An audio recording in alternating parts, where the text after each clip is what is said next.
अनुपमा का दूसरा नाम ही मोटिवेशन है। जैसे कि आप यहाँ पे आई हैं बंदों को मोटिवेट करने के लिए, क्या है सीन? हमने सीन में भी देखा कि आप दोनों एकदम रो पड़े थे आरती करते करते, तो क्या हुआ ऐसे सीन? क्योंकि वंदना ने अपनी माँ की बात की, जिनका प्यार उन्हें कभी नहीं मिला था। तो अनुपमा एक माँ होकर, अनुपमा की जो एम्पैथी है कि हर कोई, मतलब जैसे जो भी ऐसे बिन माँ का बच्चा है, चाहे वो छोटी हो, चाहे वो रोमिल हो, एक तरह से अनुपमा का जो मातृत्व है वही उसकी स्ट्रॉन्ग पॉइंट है। सबसे ज़्यादा उसकी जो ताकत है उसके मातृत्व में है।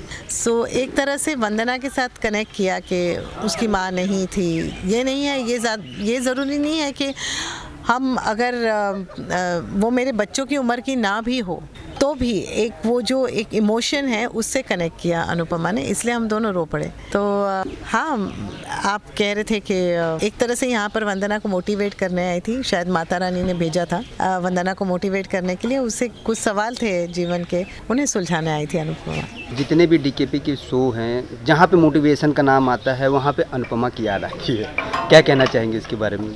ये तो मैं अपना सौभाग्य मानती हूँ कि एक तरह से राजन जी ने ये मुकाम दिया है कि कहीं भी अगर मोटिवेशन की बात होती है तो अनुपमा के अगर मुंह से कही जाए तो उन शब्दों का वज़न ज़्यादा होता है। तो पहले मैंने कहा कि मेरी समझ में नहीं आता था कि क्यों हर चीज़ में कभी कोई इसे पीछे ढकेलता है या प्रताड़ित करता है या इसे बुरा ट्रीट करता है, इसे कुछ बोलता है, बुरा बोलता है, तो भी ये स्माइल करती है और आगे बढ़ती है। वो सब चीज़ें भूल जाती है जो उसके साथ बुरी हुई हैं। अनुपमा की खासियत ही यह है कि उसके साथ जो भी बुरा हुआ है वो पीछे छोड़ती जाती है। कोई भी ऐसा बैगेज जो बुराई का, गुस्से का, दिल में चोट का, ये बैगेज लेकर आगे नहीं बढ़ती। समर का भी जो हुआ उसके बावजूद समर की यादें दिल में लेकर, समर के लिए बहुत सारा प्यार दिल में लेकर, समर अनुपमा का लाडला था, उसका सबसे चहेता बच्चा। जो उसके साथ हुआ उसे भगवान की मर्ज़ी मानकर ये रियलाइज़ करना किसी भी इंसान के लिए कि जीवन है तो जीना है, और जीवन भगवान का दिया हुआ सबसे बड़ा तोहफ़ा है, उसे आप अनादर नहीं कर सकते। तो चाहे कुछ भी हो, जो हो रहा है, जो कुछ भी होगा, जो कुछ भी हुआ है, वो सब ऊपर वाले की मर्ज़ी है। हमें बस अपने रास्ते पर चलते रहना है, आगे बढ़ना है। तो एक तरह से I think I am blessed कि ये चीज़ें मुझे अनुपमा से सीखने मिली है। सो फील्स गुड। जैसे कि घर घर में अनुपमा से काफ़ी लोग प्रोत्साहित होते हैं, आप एक प्रेरणा बन चुकी हैं काफ़ी लोगों की, तो कितनी जिम्मेदारी फील होती है आपको? मतलब कि बहुत ज़्यादा, लेकिन ये जिम्मेदारी मुझसे ज़्यादा आई एम श्योर मेरे मेकर्स को फील होती है, क्योंकि अनुपमा के, जैसे मैंने कहा, उनके शब्दों का एक जो महत्व है